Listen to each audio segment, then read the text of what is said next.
Tout a commencé par l'exécution de la Marseillaise et de la Tchadienne.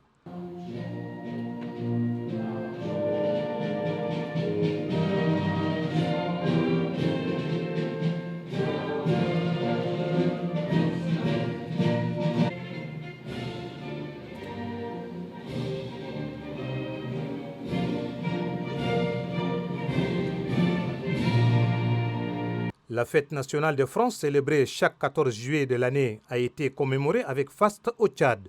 Cette communauté française vivant loin de sa terre patrie n'a pas dérogé à la règle. Aux côtés de l'ambassadeur français, les frères tchadiens. Ceux-ci ont tenu à donner un cachet particulier à cette fête mémorable, témoigne de l'attachement du Tchad à la France.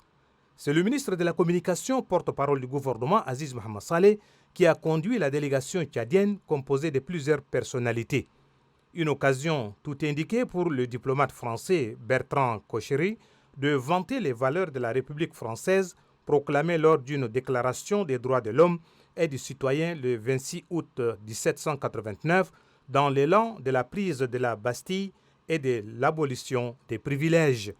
Reconnaissant les efforts du gouvernement d'Union nationale de transition, le diplomate français se félicite particulièrement du leadership du président de transition, président de la République, chef de l'État, général Mohamed Idriss Déby Itno, qui conduit sans difficulté majeure, selon lui, cette deuxième phase de transition. La France, pour sa part, redit sa disposition à soutenir une transition en acte, non dans le but de reconduire un système identique, mais pour favoriser les réformes et l'émergence d'un Tchad différent. Celui d'une génération et d'une jeunesse qui, ici comme sur tout le continent africain, demande à avoir voix au chapitre et ne demande qu'à placer son énergie et ses compétences au service de la construction du Tchad de demain. Bertrand Kocheri n'a pas occulté la crise soudanaise qui affecte dangereusement les pays limitrophes, dont le Tchad qui continue d'enregistrer des milliers de réfugiés soudanais sur son sol. Français et Tchadiens ont échangé amplement sur les relations qui lient N'Djamena à Paris avant de se quitter pour se retrouver le 14 juillet 2024, date de la célébration de la Fête de France.